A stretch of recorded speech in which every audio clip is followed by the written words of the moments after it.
Ok, allô? Bon, salut tout le monde, aujourd'hui on se retrouve pour parler à nouveau de choses qui va vous permettre d'améliorer vos vidéos et ça va être en vous montrant mon setup.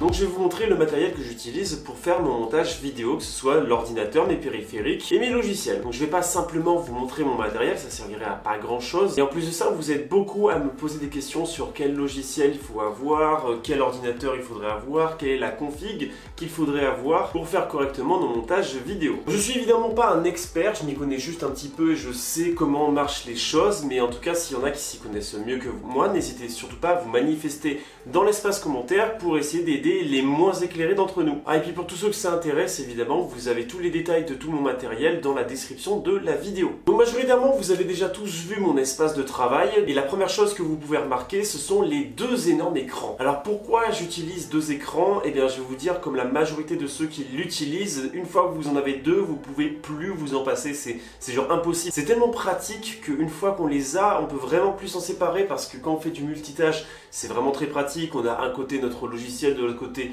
nos recherches, notre espace pour faire des détails de titres, etc. ou Photoshop ou After Effects et tout ça quand vous avez Premiere Pro d'un autre côté. C'est vraiment quelque chose de pratique et que je vous conseille lorsque vous faites du montage vidéo ou même autre chose. C'est vraiment génial au quotidien. Mes deux écrans sont des Samsung, le principal étant 27 pouces et le secondaire étant 24 pouces. Concernant mes autres périphériques, c'est assez simple. J'ai un clavier Corsair qui est vraiment très bien, j'aime beaucoup. Et j'ai une souris gamer, on ne peut plus classique. Après, quand je suis pas à l'extérieur, que je veux enregistrer ma voix, que ce soit en voix off ou devant mon ordinateur lorsque je fais un tuto, j'utilise un micro de studio. C'est un Blue Yeti, il doit avoir au moins 5 ans et il marche vraiment très bien, la qualité est top. Donc si vous achetez un bon micro et que vous en prenez soin, vous allez le garder très très longtemps. Par contre, le seul défaut qu'il a, mon micro, c'est sa taille, parce que c'est vrai qu'il est quand même assez imposant. Alors concernant le PC en lui-même, je l'ai pas acheté tout fait, je l'ai fait moi-même, tout seul. J'ai acheté tous les composants sur internet et j'ai tout monté chez moi. Monter son propre PC, c'est vraiment quelque chose que je vous conseille de faire, en tout cas quand vous achetez des tours et pas des ordinateurs portables, parce que vous allez vraiment économiser beaucoup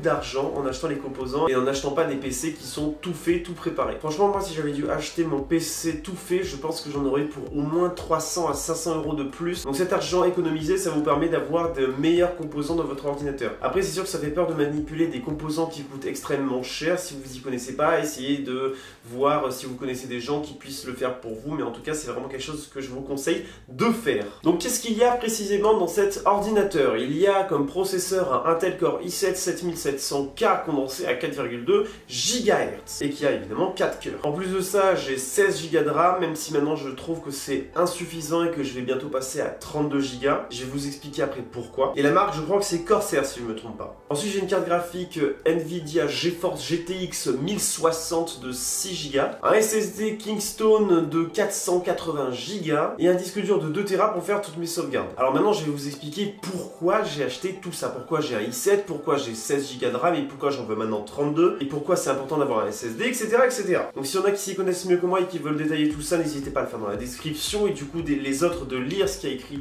dans la description pour en savoir plus. Donc pour le montage vidéo, il y a plusieurs choses qui vont être importantes et il y a plusieurs choses qui vont avoir un impact sur ce qu'il faut avoir comme matériel. Par exemple, si vous utilisez un drone et que vous filmez en 4K, ça va pas être pareil que si vous filmez avec une GoPro ou avec un appareil photo. Parce qu'évidemment, il y a des logiciels qui prennent plus de ressources que d'autres et il y en a qui sont mieux optimisés que d'autres. Donc il faut prendre tout ça en compte pour choisir son ordinateur, pour qu'on évite de se retrouver avec un PC qui se mette à ramer dès qu'on fait du montage vidéo ou que les rendus vidéo prennent 40 à 1 heure de traitement. Donc partons du principe que vous avez la même utilisation que moi. Vous avez un drone, vous avez un appareil photo, vous avez des GoPro, vous avez plein de choses, vous utilisez à la fois des logiciels faciles comme Power Director et évidemment dès que vous avez des montages beaucoup plus complexes avec des gros effets, vous utilisez Premiere Pro et After Effects. Bon, déjà évidemment Power Director 16 il prend vraiment pas beaucoup de ressources et vous n'aurez pas besoin d'un PC extrêmement puissant pour pouvoir le faire tourner et faire vos montages vidéo correctement sans que ça rame. Mais c'est autre chose pour ce qui est de Premiere Pro et d'After Effects, qui sont des logiciels qui demandent quand même vraiment beaucoup de ressources si vous utilisez de manière complète ces logiciels. Donc la base déjà pour le montage vidéo, ce qu'il nous faut, c'est un très bon processeur i7. Donc c'est pour ça que j'ai pris un i7 condensé à 4,2 GHz. Il a 4 cœurs, mais le mieux c'est d'en avoir le plus possible. S'il avait eu 8 cœurs, ça aurait été vraiment exceptionnel pour faire les rendus vidéo. Alors ensuite, la RAM. La RAM, elle est hyper importante. Bon, déjà, normalement, vous le voyez, dès que vous lancez Chrome, ça vous bouffe énormément de RAM. Donc imaginez, vous avez Chrome d'allumé, vous avez Premiere Pro, vous avez After Effects, vous avez Photoshop, tout ça d'allumé, mais je peux vous dire que 16 Go, ça commence vraiment à être très compliqué, sauf évidemment si vous bridez la mémoire vive qu'utilisent vos logiciels. Mais moi j'aime bien que les choses marchent amplement, à 100%, donc j'ai tout mis à fond, et forcément, du coup, j'ai pas assez de mémoire, et je tourne constamment à 14-15 Go lorsque je fais mes montages vidéo. Donc évidemment, c'est pas pareil quand j'utilise Power Director 16, là ça me prend vraiment beaucoup moins de RAM. Mais dès que j'utilise Premiere Pro et After Effects, que je commence à faire des prévisualisations, de rendu d'effets, etc. et qui me met tout dans la mémoire vive, ça me prend énormément et 16 Go ça devient plus du tout assez. C'est pour ça que vraiment 16 Go c'est bien du coup pour commencer, mais dès que vous faites du gros montage vidéo et que vous avez envie que tout soit hyper rapide comme moi, parce que vraiment déjà mes montages vidéo prennent énormément de temps, alors si en plus de ça je perds du temps à cause de la lenteur de mon PC, ça m'embête beaucoup. C'est pour ça que du coup que je vais augmenter à 32 Go. Et d'ailleurs je suis en DDR4, j'ai oublié de le dire évidemment tout à l'heure. Après une autre chose qui est assez importante, qui est même très importante pour vos montages vidéo, c'est d'avoir un bon SSD. Bon déjà si vous n'avez pas un SSD, franchement c'est quelque chose qui change la vie lorsque vous utilisez un PC quotidiennement.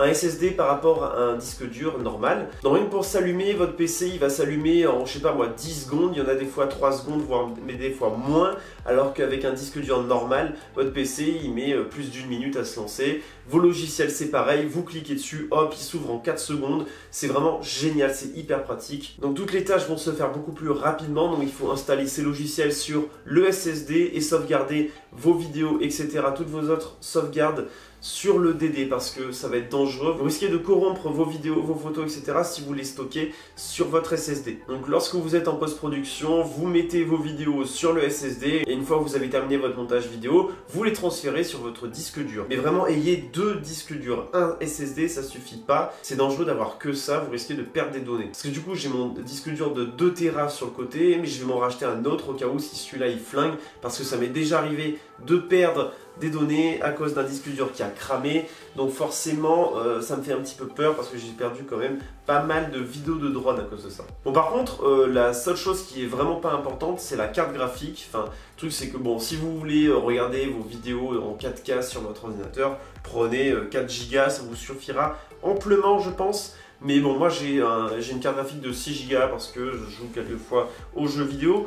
Mais après, à part ça, je veux dire, pour les montages vidéo, ça sert vraiment pas à grand chose. Donc ça sert à rien de vous ruiner dans des Titan 1080, etc. avec des cartes graphiques qui coûtent 400 €. Prenez une bonne carte graphique à 150-200 €, ça suffira largement. Maintenant, concernant les logiciels, c'est un petit peu plus compliqué de vous conseiller là-dessus parce que si vous êtes habitué à un autre logiciel ou que vous n'avez pas les logiciels que j'ai déjà cités, eh ben c'est vrai que c'est dur de se faire la main dessus. Alors pour ma part, j'ai commencé les montages vidéo avec Sony Vegas 12 ou quelque chose comme ça, 2012, je sais plus. Et puis après, une fois que j'ai commencé à vraiment m'améliorer dans le montage vidéo et que j'étais limité avec Sony Vegas et du coup je me suis orienté vers Premiere Pro. Même si Sony Vegas il était très bien, il était très limité et puis c'est vrai que l'interface de Premiere Pro une fois qu'on s'y habitue c'est vraiment génial. Mais bon après je peux pas vous conseiller d'aller directement sur Premiere Pro si vous avez jamais utilisé de logiciel de montage parce que c'est vrai quand même qu'il est compliqué, il y a des techniques à avoir avant et tout ça donc en termes d'apprentissage de logiciel moi je vous conseille de faire comme l'expérience que j'ai eue. Avoir un logiciel facile d'utilisation et puis une fois que vous pensez avoir toutes les capacités nécessaires pour aller vers Premiere Pro et After Effects,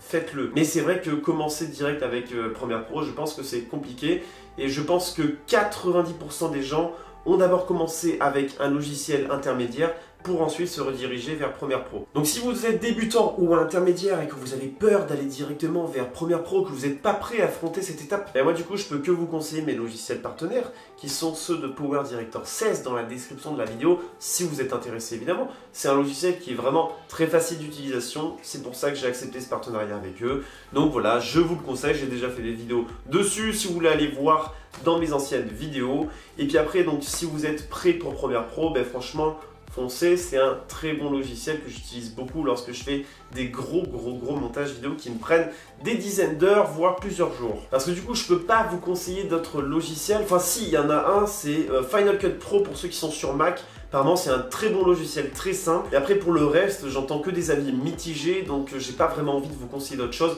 Et puis de toute façon, je n'en connais pas. Puis les logiciels gratuits, c'est pas pour rien qu'ils sont gratuits. Et forcément, vous ne pouvez pas avoir de bons résultats avec quelque chose qui n'est pas payant. Je suis désolé, c'est comme ça. Ça marche avec tout. Vous ne pouvez pas avoir une très bonne qualité vidéo si vous avez un drone qui est bas de gamme. Vous ne pouvez pas avoir des résultats professionnels si vous avez quelque chose qui est gratuit, un outil qui est gratuit. Mais bon, est-ce que vous pensez vraiment que tous les youtubeurs, tous ceux qui font de gros montages vidéo avec Premiere Pro et After Effects ont vraiment acheté Premiere Pro? Donc ayez un peu de jugeote et vous saurez peut-être comment avoir ces logiciels gratuitement. Ah si, en fait j'utilise un logiciel gratuit qui est très bien, donc oui, on peut avoir des bons logiciels gratuits, mais c'est que pour la voix, hein, c'est pour l'enregistrement de ma voix, c'est Audacity. Donc voilà, je pense que j'ai assez discuté de tout ça, j'espère que je vous aurai renseigné sur cette chose. Mais en tout cas, on se retrouve bientôt pour des prochains tests de drones et pour d'autres expéditions, pour plein d'autres choses. Donc évidemment, si la vidéo t'a renseigné, si elle t'a aidé, oublie pas, le j'aime, ça m'aide vraiment. En tout cas, merci d'avoir regardé la vidéo jusqu'au bout. Pour le référencement, c'est aussi très important. Puis partage la vidéo. Enfin bon,